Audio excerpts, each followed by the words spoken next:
Menarik sekali pemaparannya dari Profesor Basuki selama kurang lebih 30 menit tadi. Jadi saya mencatat beberapa poin penting. Di antaranya ada aktuaris bukan hanya sekedar pekerjaan, karena ini merupakan sebuah profesi. Kemudian pada umumnya seorang aktuaris bekerja di perusahaan asuransi, tetapi bisa juga bekerja di bidang pengelolaan dana pensiun, investasi, perbankan, keuangan, instansi pemerintah, pendidikan, bahkan di startup. Nah, ini kesempatan nih buat para mahasiswa. Jumlah tenaga ahli aktuaria untuk kebutuhan dalam negeri ini masih kurang.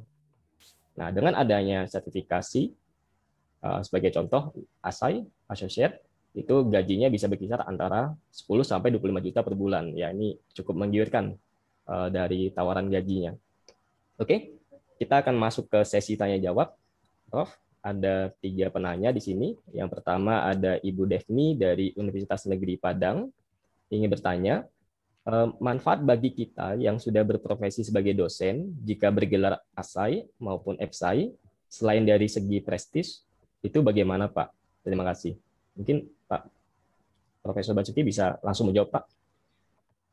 Ya, seperti yang saya katakan tadi bahwa kalau sudah mempunyai ASAI itu tadi kan ada 8 modul ya, gitu. Nah, sementara untuk yang di asuransi umum itu ya, itu 3 modul ditambah dengan pelatihan. Jadi Ibu tadi, Bu siapa? Mohon maaf. Devni, Pak. Bu Devni. Bu Daphne ya. Daphne ya. Bu Daphne tadi bisa mengikuti pelatihan ya asuransi umum itu bisa mohon maaf bisa bekerja ya part time mungkin barangkali di asuransi umum. Karena syarat untuk bekerja di asuransi umum itu sesuai dengan undang-undang adalah seperti itu. Dan itu sesuai dengan DPAI juga. Oh gitu, Pak. Jadi bisa Iya, Pak ya, sebagai iya, dosen bisa kerja part time di asuransi umum gitu, Pak ya, iya dengan bisa. Iya bisa. Contoh misalkan sambil contoh ya, Budu Maria gitu ya. Ya. Budu Maria Sapatona, Tapu Bolon ya. Iya, itu hari-harinya itu banyak dihabiskan di Jakarta. Oh, gitu, Gitu. Pak. Iya. Karena apa? Dari sisi institusi ini diuntungkan, begitu ya. Karena ini menambah key performance indicator daripada institusi. Institusinya kan ITB. Jadi ada dosen yang dia bekerja di industri. Dan ini termasuk poin utama daripada Kemendikbud.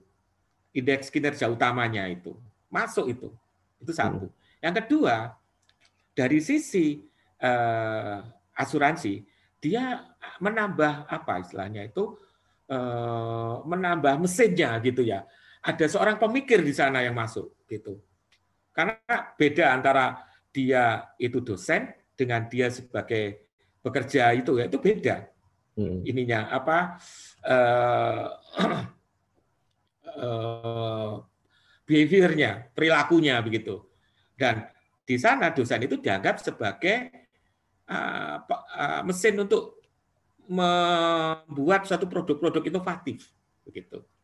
Nah, ini adalah suatu manfaat juga bagi kita bahwa kita diapresiasi oleh mereka diminta untuk membuat suatu produk-produk inovatif gitu. Seperti itu. Dan yang ketiga tentunya terhadap dirinya sendiri ya, itu kaitannya dengan income misalkan seperti itu. Nah, ini salah satu contoh manfaat. Nggih, matur nuwun. Ya, oke, terima kasih Profesor Basuki. Selanjutnya yang kedua dari Bapak Dadan Ramdhani, UIN Sunan Gunung Jati, Bandung. Assalamualaikum Pak, izin bertanya. Tadi di slide pertama disinggung bahwa profesi aktuaris keahliannya sangat dihormati. Nah, pertanyaannya, maksud kata dihormati ini seperti apa dan bagaimana? Kenapa bisa sangat dihormati? Terima kasih. Silakan Prof. Iya. Jadi aktuaris ini karena keahliannya dia menggunakan mathematics, menggunakan ilmunya metode statistik ya. Mungkin barangkali nanti dia bisa mensintesa dengan ilmu ekonomi ya, ilmu akuntansi begitu ya. Sehingga mereka bisa menghitung ya misalkan risiko. Nah, tidak hanya dihitung, tidak hanya berupa kalkulasi kualitas ya, tapi dalam bentuk angka, dalam bentuk berapa rupiahkah begitu ya, kerugiannya itu ya. Nah, orang-orang seperti ini mempunyai apa istilahnya kemampuan seperti ini, aktuaris ini, itu tidak banyak, tidak banyak. Karena itu profesinya ini ya sangat dihormati dan sangat diapresiasi, begitu. Ya, karena dia bisa memprediksi kerugian kalau seandainya ada sesuatu, begitu ya. Nah itu dia dihormatinya di sana, begitu. Nah, perlu Bapak Ibu ketahui bahwa aktuari ini adalah suatu profesi. Dan di sana tidak hanya yang konvensional, ya, tapi juga ada yang syariah, begitu. Saya juga kapan itu pernah ikut yang syariah itu, masya Allah, ada nilai-nilai gitu ya, ada value-value yang dia miliki, begitu. Karena itu tadi sudah saya sebutkan, aktuarisnya harus beretika, gitu ya. Nah, etikanya di sini lebih dari seorang yang mempunyai etika yang ini umum, gitu ya. Jadi etika yang khusus, gitu. Jadi dia tahu hukum-hukum apa, kalau di Islam itu hukum-hukum Islam itu dia tahu. Nah ini patut dihargai, patut dihormati, karena aktuaris ini ya itu tidak banyak, ya tidak banyak yang bisa seperti itu. Karena itu ini sangat challenge, sangat menantang, gitu ya. Dan keputusannya itu karena berdasarkan ilmunya, begitu ya. Nah, dengan itu yang patut juga dihormati. Jadi dia memprediksi ya, ini nilainya sekian, gitu, kerugian sekian, gitu. Nah, itu tidak semua orang bisa. Ya. Itu yang keputusan-keputusan itu yang bayangkan kalau misalkan seorang aktuaris ya, dia bukan pimpinan ya, tapi keputusannya itu melampaui daripada pimpinan, itu patut dia hormati. Gitu. Jadi seperti itu. Ya, terima kasih Prof. Jadi luar biasa bagi aktuaris ini karena selain menguasai teoritik matematik, statistik, ekonomi, keuangan, bahkan komputasi juga ya dalam pengambilan betul. Akuntansi, ya betul. Ya luar biasa sekali yang bisa masuk menjadi aktuaris ini. Selanjutnya yang terakhir ada yang ketiga dari Mona Lisa Fenty, mahasiswa Universitas Tanjung Pura. Izin bertanya Pak, melihat urgensi kebutuhan aktuaris saat ini yang masih belum sebanding dengan pertumbuhan aktuaris, apakah mungkin di masa mendatang profesi aktuaris ini dapat digantikan oleh robot, mengingat pesatnya perkembangan teknologi. Dan saat ini sudah ada beberapa inovasi robot canggih, seperti di Xiaomi, Universitas Yujang, itu ada mengajar sebagai dosen robot. Nah, diklaim dapat berinteraksi dengan mahasiswa. Kemudian ada juga robot trading yang dapat menganalisa saham. Nah, ini bagaimana Pak pendapat dari Profesor Basuki? Silakan Pak. Iya, ada. Jadi bisa digantikan ya. Tapi ingat satu tadi, yang etika, ya, yang beretika, itu hanya manusia yang bisa, robot nggak bisa. Gitu ya. Programming itu complicated kalau sudah masalah etika, begitu. Itu saja. Jadi memang ya bisa digantikan, iya. Ya, jangankan gitu, profesi dokter itu sudah tergantikan.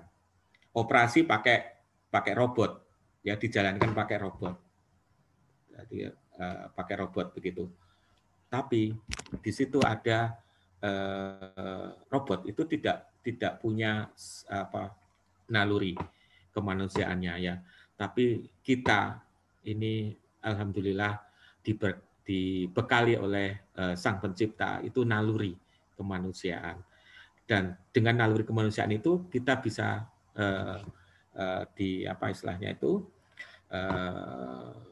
dituntun untuk menjadi makhluk yang beretika atau makhluk yang beradab, gitu. Kurang lebih seperti itu. Pak Hendra. Jadi kesimpulan saya tadi ya bisa, tapi yang namanya etika tadi sangat sulit. Sekalipun itu pakai deep learning, pakai artificial intelligence atau apalah gitu. Yang namanya etika itu sulit ininya, bikin algoritmanya itu. Nah, itulah kita harus bersyukur pada Sang Pencipta.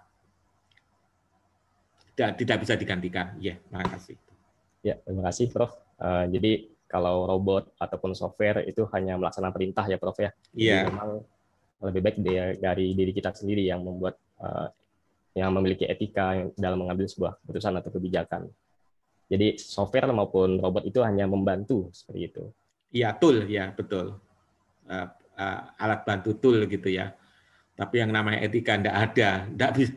Sekalipun dengan ilmu pengetahuan artificial intelligence, yaitu ya deep learning, seperti itu, nggak bisa. Karena kita harus bersyukur. Ya, makasih.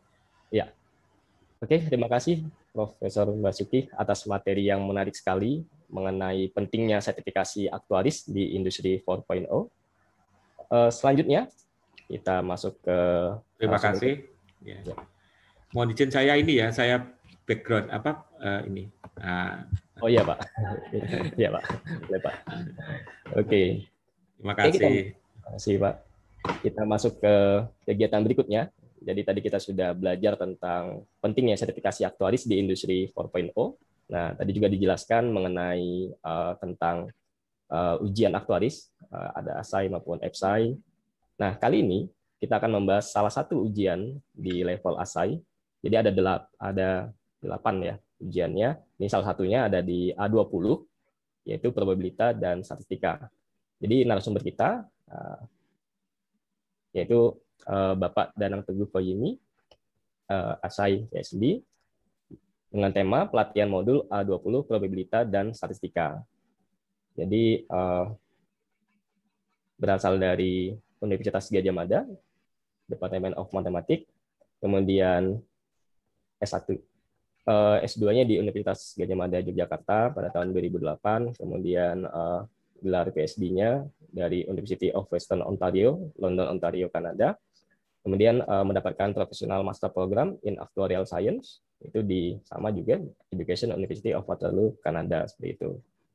Kemudian ada beberapa Actuarial Credential Honors and Awards, jadi ada sudah mendapatkan gelar ASAI ya di sini. Kemudian juga ada Reedy Scholarship di University of Waterloo, seperti itu. Ya, mungkin saya persilakan kepada Bapak Danang Teguh Koyimi. Terima kasih Pak Hendra. Suara saya terdengar jelas? Dengar, Pak. Terima kasih. Assalamualaikum warahmatullahi wabarakatuh. Selamat pagi, salam sejahtera bagi kita semua. Menarik sekali ya diskusinya. Ya, kalau bicara AI, bicara data science itu menarik sekali. Saya ingat waktu saya mengambil professional master di Waterloo itu kan banyak teman-teman yang mereka bukan aktuaris atau mereka bukan dengan latar belakang matematik, tapi mereka pengen jadi aktuaris. Dan yang menarik adalah ada satu teman saya yang dia berlatar belakang fisika. Jadi dia saat itu sedang S2 fisika dan kemudian switch ke aktuaris. Ketika dia mencari tahu tentang aktuaris, pengen jadi aktuaris begitu. Yang pertama kali dia lakukan adalah dia cek apakah aktuaris ini akan obsolete karena robot. Jadi itu ada websitenya. Saya lupa. Saya lupa. Is our job taken by robots atau apalah. Ada websitenya dan aktuaris itu salah satu yang kecil nilainya. Jadi sampai sekarang sih nggak perlu khawatir karena masih banyak yang kita miliki yang itu lebih tidak bisa tergantikan oleh robot. Mungkin perkembangan waktu mungkin bisa jadi berbeda ceritanya, tapi dalam jangka waktu dekat saya kira masih oke. Sebelumnya saya sapa dulu Bapak Ibu sekalian. Ada teman-teman saya banyak sekali ini, ada Pak Bayu, ada Pak Indra, Ada Bu Nilam, waduh langsung muncul. Di Sumon langsung muncul. Saya cari-cari lagi, ada Bu Neva, ada banyak sekali ya. Karena banyak sekali ini jadi grogi saya. Karena jadi kayak di sidang. Baik, saya dihubungi Bu Nilam dan beberapa teman di Untan untuk sharing tentang modul A20 ya. A20 ini mata kuliah yang modul yang fundamental di dalam ilmu aktuaria. Saya punya pengalaman yang menarik tentang keilmuan ini. Beberapa menganggap bahwa kalau dalam konteks Indonesia itu kita masih punya beberapa aktuaris dengan latar belakang non kuantitatif begitu ya, karena mungkin dulu demand-nya besar, kemudian punya pengalaman di asuransi dan seterusnya, dan kemudian mereka paham tentang aktuaris. Dan yang menarik adalah pernah dibilang bahwa aktuaris itu nggak harus pintar-pintar banget matematika, nggak harus pintar-pintar banget probabilitas. Ini agak misleading. Karena apa? Karena sebenarnya kita masih dalam rangka untuk berjalan. Aktuaria di Indonesia itu masih ongoing untuk berkembang, dan bisa jadi apa yang kita lakukan itu belum maksimal. Nah, kalau kita lakukan belum maksimal, kemudian itu menjadi tolok ukur, nggak penting sih matematik yang too complicated. Itu agak misleading karena bisa jadi yang kita lakukan itu sebenarnya belum 100% aktuaria gitu. Jadi belum 100% yang dilakukan oleh aktuaris di luar sana gitu, sehingga ketika menyimpulkan begitu itu sangat menyesatkan. Oke, baik, sesuai dengan petunjuk dan perintah dari Bu Nilam dan Pak Hendra, saya diminta untuk menemani Bapak Ibu sekalian, teman-teman semua untuk menekok kembali. Saya yakin banyak di antara teman-teman itu sudah belajar sebenarnya probabilitas dan statistika. Ini judulnya adalah F20 ya. Saya share screen sebentar. Apakah saya sudah bisa share screen?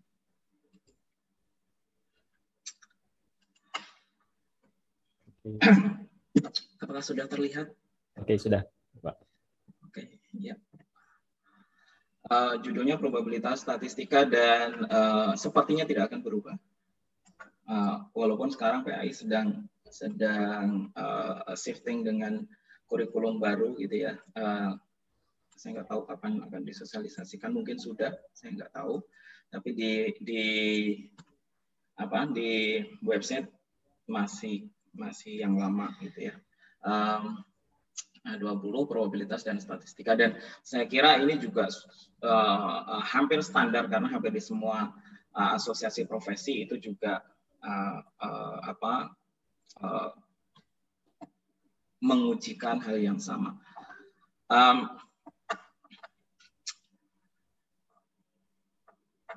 Jadi nanti kita akan coba lihat tujuannya itu sebenarnya apa untuk mata ujian ini, dan kemudian nanti coba kita petani ya. Sebenarnya yang paling menonjol di situ apa, dan kemudian apa sih yang perlu dipelajari gitu. Menariknya adalah di aktuaria, mungkin bagi teman-teman yang belum banyak mencari tahu tentang aktuaria, ini satu profesi yang saya nambahkan, mohon izin ya Pak Basuki. Ini adalah salah satu profesi yang standardized di banyak tempat. Artinya kalau Anda itu punya kompetensi aktuaris, sebenarnya Anda bisa bekerja di mana saja. Dan ini menarik untuk teman-teman generasi sekarang ya, termasuk generasi Pak Hendra mungkin, yang tidak suka stuck di satu tempat gitu. Jadi biasanya global exposure itu menjadi salah satu pertimbangan kalau teman-teman mau mencari pekerjaan. Dan saya selalu contohkan, misalnya saya kuliah di Kanada, dan di Kanada itu ada apa namanya, ada guyonan, kalau Anda sakit nggak usah ke rumah sakit, cari saja supir taksi, karena biasanya supir taksi itu adalah dokter di negara asalnya, karena saking banyaknya dokter, dan dokter itu tidak bisa beroperasi di negara yang lain. Nah, ini sangat berbeda dengan aktuaris. Aktuaris dengan kompetensi aktuaria Anda, ini bisa dikonversi. Bahkan kalau misalnya punya kesempatan untuk mengambil ujian, Anda bisa ujian di beberapa tempat dan materinya sama. Dan ini menarik gitu, karena sekali belajar kita bisa diakui di banyak tempat, gitu, di banyak negara. Oke, sekelas ini seperti yang tadi sudah diceritakan oleh Pak Hendra, bahwa saya aktif di lab statistik Departemen Matematika FMIPA UGM. Jadi sehari-hari di situ, dan belakangan menjadi banyak sekali aktivitasnya di aktuaria, karena salah satu dosen home base aktuaria. Dan dengan adanya ya di UGM belum lama gitu, baru ini tahun kedua, kita baru punya 2 angkatan. Dan ya semakin ke sini akan semakin banyak mata kuliah bidang aktuaria yang akan kita ampu, dan akan semakin semarak. Kalau dulu mungkin zaman-zamannya Pak Hendra ya, kalau minat aktuaria itu banyak di awal gitu, tapi kemudian setelah nyoba gitu tahu itu seleksi alam ya, banyak yang guguran. Alhamdulillah itu Pak Hendra kayaknya bukan termasuk yang gugur, jadi jadi ini contoh yang masih survive dengan aktuaria apapun yang terjadi. Nah, sebelum masuk ke probabilitas dan statistika, mungkin saya perlu kasih gambaran dulu ya. Sebenarnya kenapa sih kok aktuaris itu perlu untuk paham betul tentang ilmu probabilitas. Ini sebenarnya sudah saya contohkan di banyak tempat gitu. Mungkin kalau ada yang pernah ikut di sesi yang lain, mungkin sudah sering atau sudah pernah didapatkan. Jadi misalnya ini yang sering ya, aktuaris itu salah satu tugasnya adalah menghitung premi.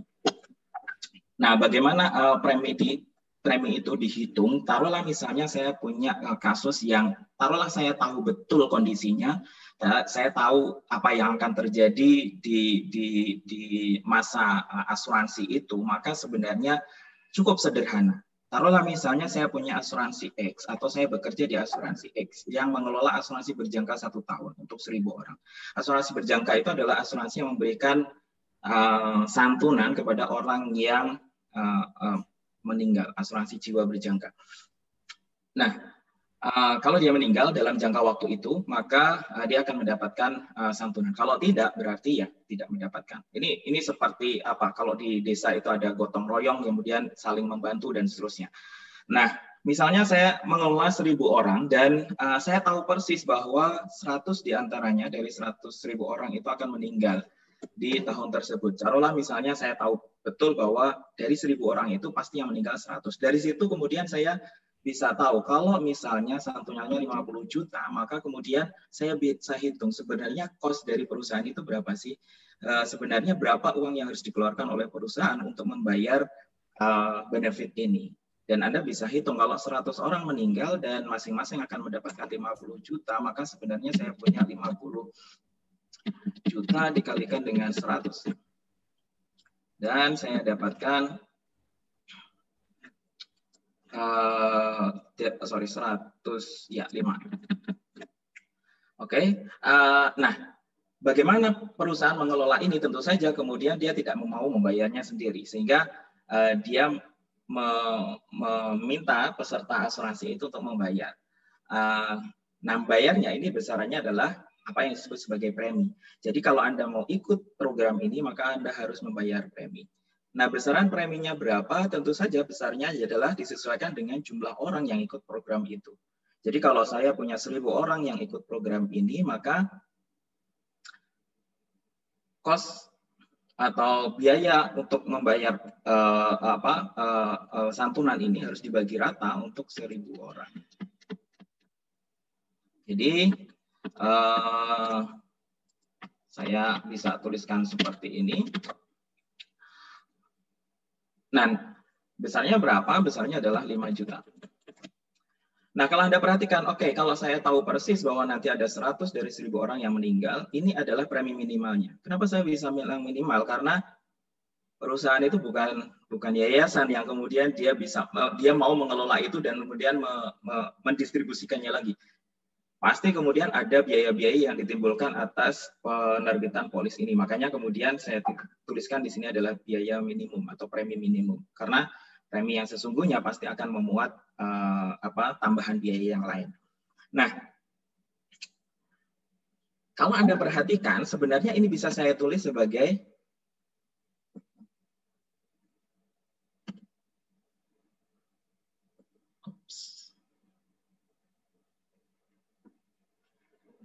sorry, kok ini saya hilang. Sebentar ya. Saya disentil karena nggak kelihatan. Jangan sembunyi, Pak. Pada nanya. Ini wajahnya nggak ada katanya. Sebentar, ya. Ya, Bu. Nggak kelihatan belum ya? Nah, wis. Oke. Lanjut, G. Aku kok orangnya sama melihat diriku sendiri. Oke. Nah, kalau kita perhatikan sebenarnya kita bisa melihat ini sebagai begini. Saya punya santunan sebesar 50 juta. Kemudian saya punya proporsi orang yang meninggal dalam satu periode itu. Proporsinya berapa? 100 dari 1.000 orang. Sehingga ini bisa saya tuliskan sebagai 50 juta dikali 100 dibagi 1.000 orang. Oke. Dan ini adalah prosentase orang yang akan meninggal dalam satu periode itu. Sehingga kalau kita lihat saya punya seperti ini, maka saya nanti punya sebenarnya benefitnya berapa, kemudian kita kalikan dengan suatu nilai yang dia menggambarkan proporsi terjadinya meninggal dari orang yang kita cover. Nah, ini kan kasus yang sangat sederhana bahwa kita tahu persis bahwa nanti akan ada 100 orang yang meninggal dari 1.000 orang. Padahal asuransi ini dikelola untuk masa yang akan datang. Perusahaan atau siapapun nggak akan tahu berapa orang yang akan meninggal dalam satu periode itu. Sehingga 100 dibagi 1.000 ini menjadi tidak tentu, menjadi uncertain gitu.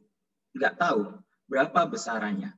Makanya kemudian, nah kalau kita nggak tahu nilainya berapa, tapi kita tahu bahwa nilai yang mungkin berapa saja, dan kemudian kita bisa identifikasi masing-masing peluangnya, maka kemudian kita perlukan di sini ilmu peluang di sana. Ilmu peluang sangat diperlukan dalam salah satunya adalah konteks ini. Bagaimana saya bisa menghitung premi, itu urusannya adalah dengan proyeksi dalam satu periode itu. Kejadiannya seperti apa, kalau di dalam hal ini berapa orang yang akan meninggal atau berapa orang yang akan mendapatkan benefit, dan itu tak tentu, dari 1.000 orang bisa 1 sampai 1.000, begitu ya. Tapi kalau saya bicara tentang grup, satu nasabah yang ikut di asuransi, maka kemudian saya bisa ukur grup itu. Nah, ya nanti kita akan ceritakan bahwa ternyata ini adalah bagian dari nilai harapan. Jadi kalau saya punya kelompok orang yang isinya 1.000, saya bisa ukur kira-kira berapa yang meninggal, itu ya nilai harapan dari orang yang meninggal di satu periode yang akan datang. Jadi itu kenapa ilmu probabilitas itu menjadi sangat penting, dan ini menjadi fundamental, bahkan di banyak asosiasi profesi dia mencantumkan ujian ini di level paling atas agar kandidat itu bisa sebelum melanjutkan ke pembahasan yang lain atau mempelajari yang lain, itu kita belajar dulu tentang ilmu probabilitas. Nah, ini adalah contoh yang agak complicated yang kita temui di asuransi kesehatan. Misalnya saya punya modelnya adalah seperti ini, orang dari sehat, sakit, meninggal, tentu kemudian Anda berpikir berapa sih sebenarnya peluang orang itu akan sakit dan peluang dari sakit menuju sehat, kemudian sakit, meninggal, dan seterusnya. Dan ini bisa kita pelajari dengan menggunakan ilmu probabilitas dasar yang akan kita pelajari hari ini. Oke, nah kembali ke A20 di website PAI itu menyebutkan bahwa ini adalah tujuan dari ujian profesi A20 ProbStat. Memastikan bahwa calon profesi mempunyai pemahaman teknis tentang konsep dasar peluang, variabel acak, dan distribusi peluang. Kemudian memastikan bahwa calon profesi dapat menerapkan aplikasi distribusi peluang dalam kehidupan sehari-hari, kemudian menguji pemahaman statistika dasar dan uji hipotesis. Ini kemudian topiknya itu adalah konsep probabilitas, variabel random, variabel acak, dan karakteristiknya. Kemudian distribusi probabilitas, metode dan estimasi variabel acak, uji hipotesa, dan selang kepercayaan.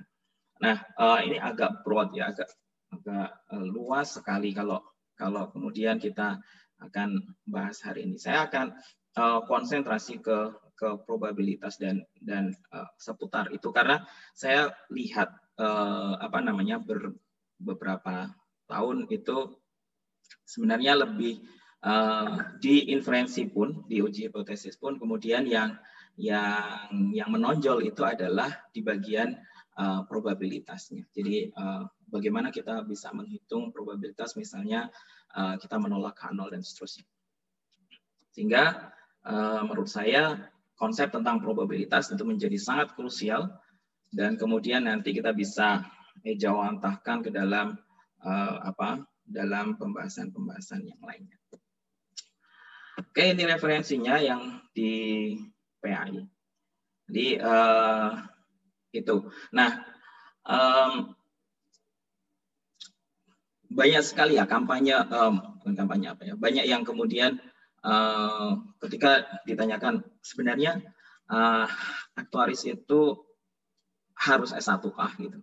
Dulu sering sekali saya ditanya oleh ketika kita campaign dengan Ready Project untuk profesi aktuaris, kemudian kita kasih tahu bahwa untuk menjadi aktuaris itu tidak harus dengan dengan gelar tertentu atau strata pendidikan tertentu begitu. Yang jelas Anda harus menguasai menguasai skill yang harus dipunya, menguasai knowledge yang harus dipunyai sebagai aktuaris.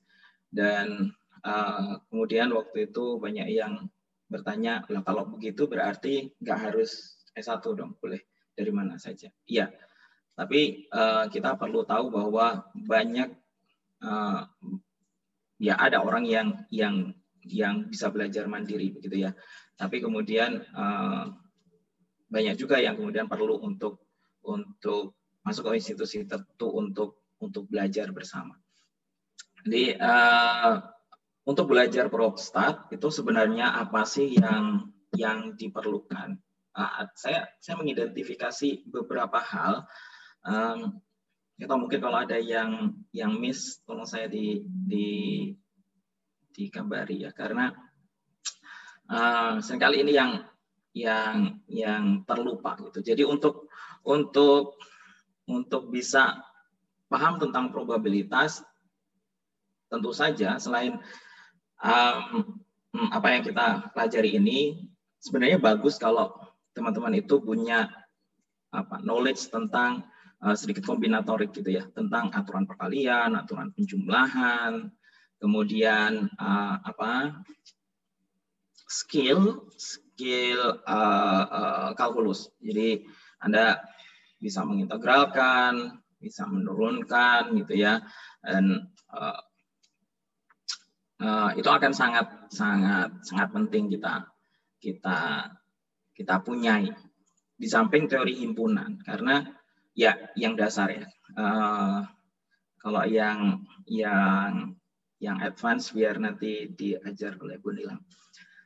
Yang dasar saja, karena Karena apa? Karena probabilitas itu sebenarnya nilai yang kita sematkan atau kita berikan untuk suatu himpunan. Jadi itu karena kita itu menghitung atau kita mengukur himpunan, maka kemudian ya kita harus tahu sifat-sifat dasar dari himpunan.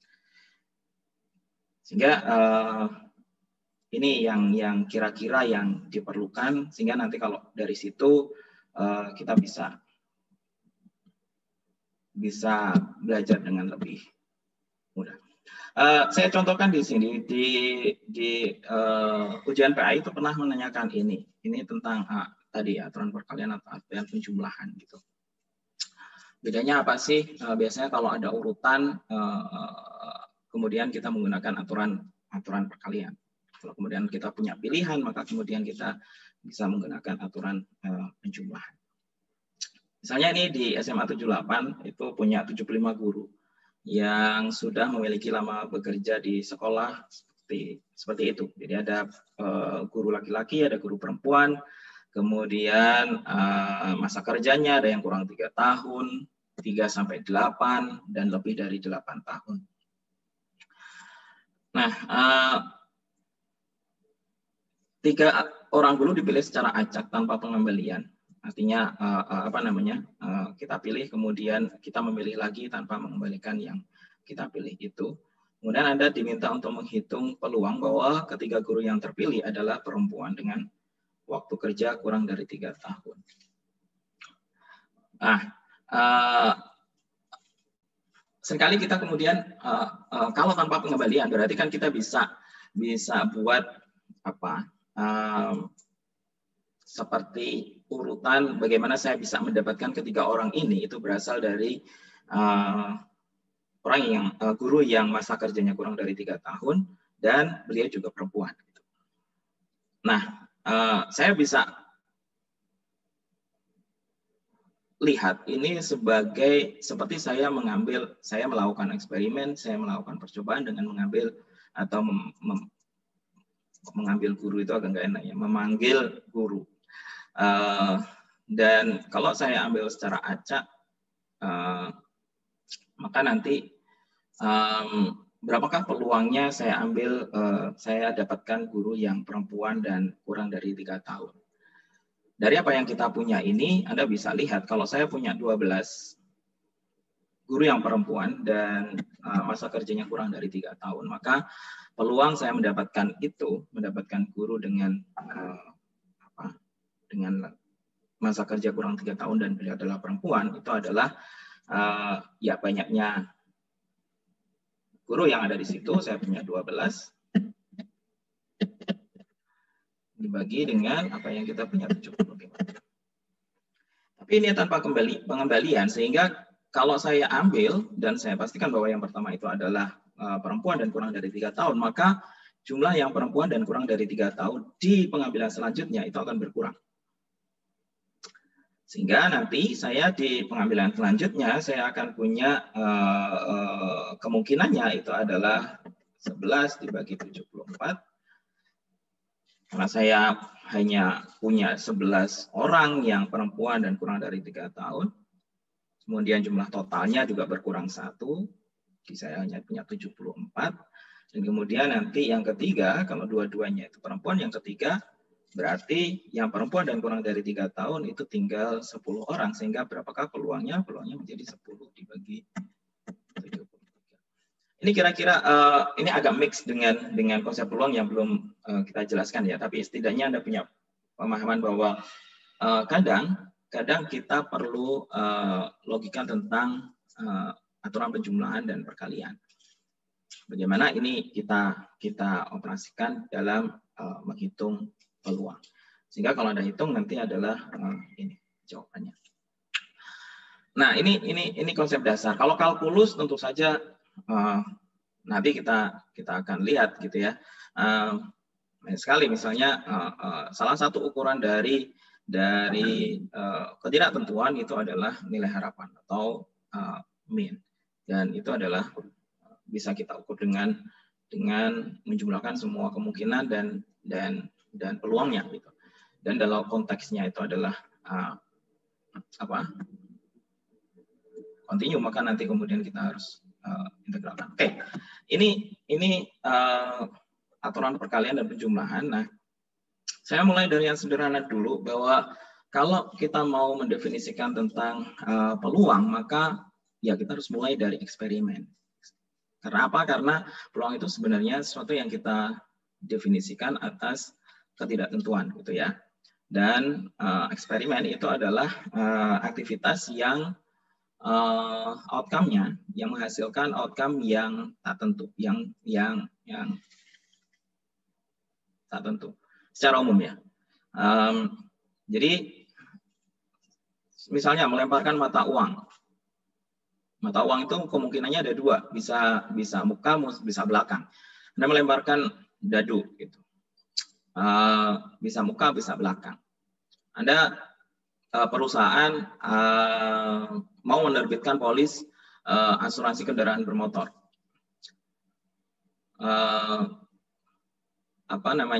Berapa kali Anda mengajukan klaim itu tak tentu. Jadi kalau Anda mau menghitung dalam satu periode itu berapa kali orang ini akan mengajukan klaim, itu tak tentu. Jadi kita nggak tahu berapa dengan pasti berapa banyaknya klaim di masa yang akan datang. Jadi outcome-nya nggak tentu, tapi kita bisa identifikasi. Ini yang penting ya. Jadi boleh nggak tentu, tapi kita bisa identifikasi kemungkinannya apa saja. Dan semua kemungkinan yang mungkin dari aktivitas eksperimen itu yang nanti kita masukkan ke dalam apa yang disebut sebagai ruang sampel. Jadi ruang sampel itu adalah koleksi semua kemungkinan yang muncul dari suatu eksperimen. Jadi kalau tadi saya punya misalnya eksperimennya adalah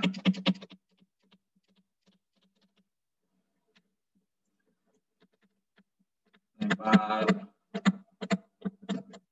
dadu atau melempar uang, melempar koin, nggak banyak. Maka kemungkinannya adalah saya punya muka belakang. Dan ini saya tuliskan dengan muka, ini saya tuliskan dengan belakang. Sehingga ruang sampel saya, S, itu isinya adalah M dan B. Saya koleksi semuanya. Kalau saya lemparkan koinnya 2 misalnya, kemungkinannya apa saja? Akan lebih banyak. Kemungkinannya bisa muka-muka, muka belakang, belakang muka, gitu ya. Sampai belakang-belakang. Jadi nanti Anda punya S-nya dalam hal ini adalah, ya,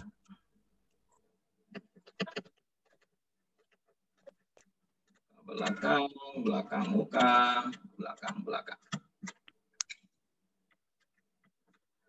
Oke, nah kalau sudah Anda punya ruang sampel, maka kemudian nanti kejadian itu adalah himpunan bagian dari ruang sampel. Jadi kalau saya punya kemungkinannya adalah dari eksperimen ini adalah kemungkinannya muncul muka dan muncul belakang, maka saya bisa lihat misalnya kejadian munculnya muka.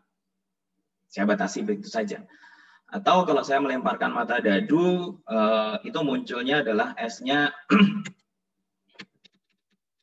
1, 2, 3, 4, 5, 6 gitu ya. Saya bisa ambil sebagiannya, itu yang dinamakan sebagai subset. Misalnya 1, 3, 5. Maka nanti saya punya himpunan yang isinya adalah 1, 3, 5. Dan saya notasikan dengan A, dan dia adalah kejadian. Jadi himpunan bagian dari si ruang sampel tadi.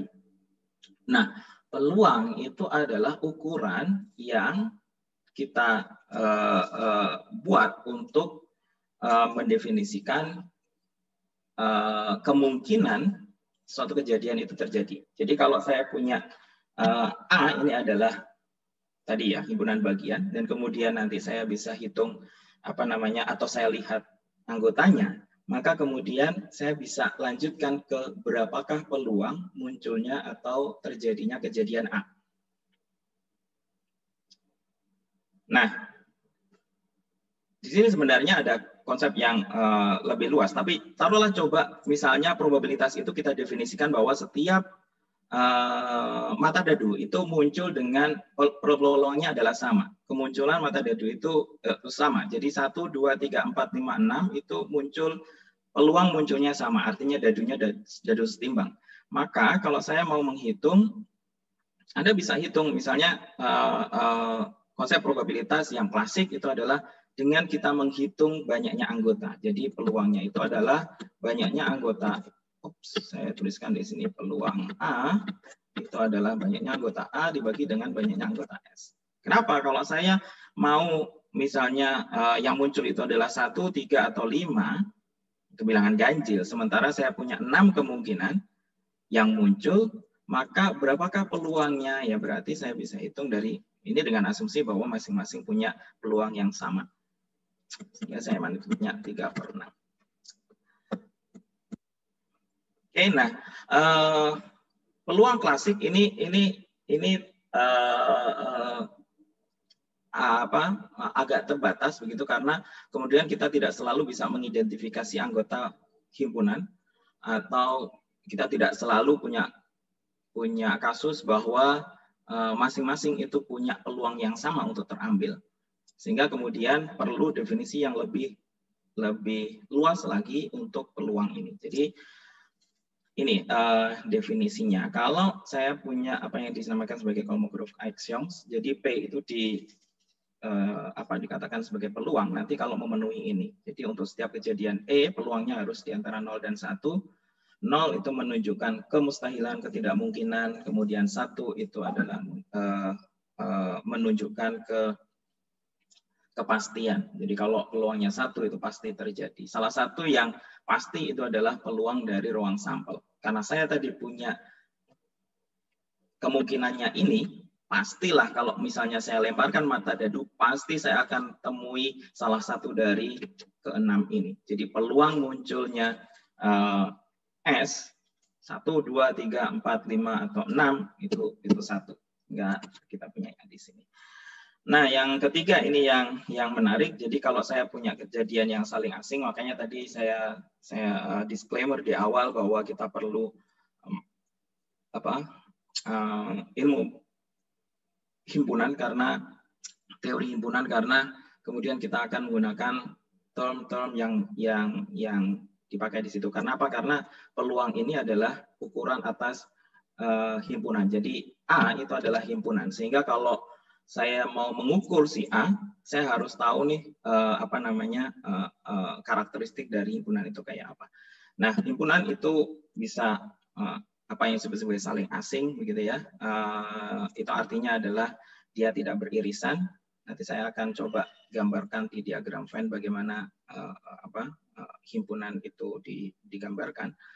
Maka peluangnya adalah jumlahan.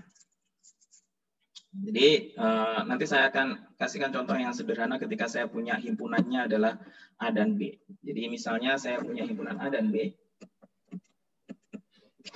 Itu adalah himpunan dan saya punya ruang sampel. Cara memvisualisasikan himpunan itu salah satunya adalah dengan menggunakan diagram Venn. Ini adalah diagram Venn untuk himpunan yang umum, gitu ya. Misalnya saya punya himpunan yang seperti ini, saya punya S di sana. Seringkali S ini dinotasikan dengan omega, tapi saya kira untuk ujian ini kita tidak perlu jauh ke situ. Tapi Anda bisa recall bahwa ya ada definisi yang lain atau ada cara menuliskan yang lain. Oke, dan himpunan ini adalah A dan B. Maka nanti saya punya A irisan B, gitu ya. Itu adalah yang di sini. Kemudian saya punya A gabung B, itu adalah di sini. Dan kemudian kita mengenal konsep komplement. A komplement, B komplement itu adalah himpunan yang isinya bukan anggota himpunan A atau bukan anggota himpunan B. Sehingga kalau saya punya A, komplementnya adalah ini. Nah, yang tadi kalau saya punya dia adalah muncul eksklusif atau dia saling asing, maka saya bisa tuliskan atau gambarkan diagram Venn-nya adalah seperti ini. Dan kalau itu terjadi, maka peluang apa tadi? Peluang A digabung B adalah peluang A ditambah peluang B. Nah, kembali lagi ke definisi klasik tadi. Kalau Anda mau melihat ini sebagai definisi klasik, maka kemudian Anda nanti bisa buat anggota himpunan A, kemudian anggota himpunan B, kemudian ini adalah anggota himpunan A iris B, dan kita tahu bahwa nanti secara umum kalau dia itu tidak seperti ini, secara umum nanti saya punya peluang A digabung B itu sama dengan peluang A ditambah dengan peluang B dikurangi dengan peluang A di iris B. Dari mana kalau Anda pengen tahu bagaimana menunjukkannya, sebenarnya dari definisi klasik Anda bisa tunjukkan. Jadi peluang A digabung B itu punya anggota sebanyak A dikali dari A gabung B, sehingga peluangnya adalah dibagi dengan NS, begitu ya. Dan NA gabung B itu adalah banyaknya anggota A ditambah dengan banyaknya anggota B, tapi di situ nanti akan overlap karena A irisan B-nya akan terhitung 2 kali, sehingga harus kita kurangi dengan banyaknya anggota A di iris B. Makanya kemudian kita punya definisi yang seperti ini. Oke, itu kemudian A dan A komplement itu saling asing. Jadi A dan A komplement itu saling asing, sehingga nanti kalau saya gabungkan A digabung A komplement itu hasilnya adalah S, dan ini kalau saya cari peluangnya berarti ini adalah sama dengan peluang S, dan karena dia saling asing maka nanti saya punya PA ditambah dengan PA komplement itu sama dengan PS sama dengan 1. Makanya kemudian nanti kita punya peluang A komplement itu sama dengan 1 dikurangi PA. Saya kira itu prinsip dasar, dan kemudian nanti kita akan misalnya ini tahun 2019 kalau nggak salah. Kalau di PAI itu terakhir yang terpublikasi 2019 ya. Jadi kalau Anda mau diketahui C dan D itu 2 kejadian, kemudian peluang C-nya itu adalah setengah, kemudian peluang C irisan D-nya adalah 0,2, dan Anda diketahui peluang C gabung D komplement itu adalah 0,4. Anda diminta untuk menghitung PD. Sebelum ke sana kita tahu bahwa peluang C digabung D itu sama dengan peluang C ditambah dengan peluang D dikurangi dengan peluang C di iris D. Dan bagaimana saya bisa dapatkan peluang C digabung B? Saya punya ini nih. Di sana ada peluang C digabung D komplement, itu artinya adalah 1 dikurangi P C digabung D.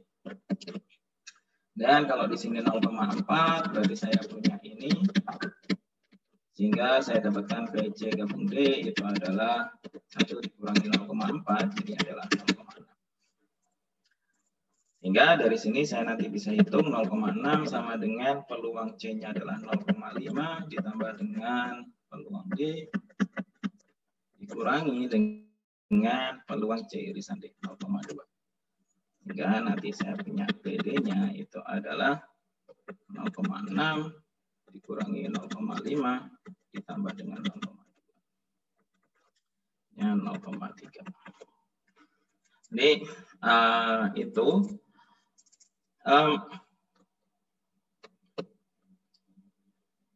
sebelum saya lanjutkan ada yang ditanyakan kah? Sambil saya kok. Belum ada sepertinya, Pak. Oke, ya. Kemudian kita mengenal peluang bersyarat. Gitu. Ini fundamental tidak hanya di kuliah ini ya, karena kita banyak sekali kemudian menganalisiskan ini.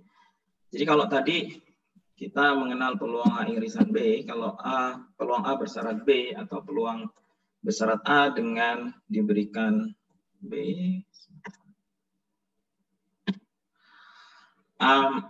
Definisinya adalah seperti ini. PA bersyarat B itu adalah PA irisan B dibagi dengan PB. Dari mana sebenarnya kita dari sini nih, kalau saya gambarkan dari diagram Venn-nya, saya punya begini ya. Ketika kita kasih syarat, maka sebenarnya kita sudah membatasi ruang sampel kita. Kita sudah membatasi bahasan kita. Jadi ketika saya bilang bahwa diberikan B, maka sebenarnya saya hanya konsentrasi di B saja. Sehingga ini kalau saya zoom in, saya punya B, tapi di dalam B itu ada A. Jadi di sini ada A irisan B. Jadi kalau ditanyakan, kalau diberikan B, semuanya ini, kemudian ada ditanya berapakah peluang A-nya, maka sebenarnya ya kita punya proporsi dari ini dibagi dengan proporsi semuanya. Semuanya itu apa? B. Makanya kita punya, atau kalau Anda mau identifikasi dari teori klasik tentang probabilitas, maka saya nanti punya N A diiris B dibagi dengan NB. Dan dua hal ini bisa saya bagi dengan NS semua. Dan saya nanti dapatkan yang di atas itu adalah peluang A irisan B. Yang bawah ini adalah peluang B. Sehingga saya punya yang seperti ini. Saya lebih suka untuk memulai dari peluang bersyarat untuk menjelaskan independensi. Daripada kita mendefinisikan independensi secara independen. Nah,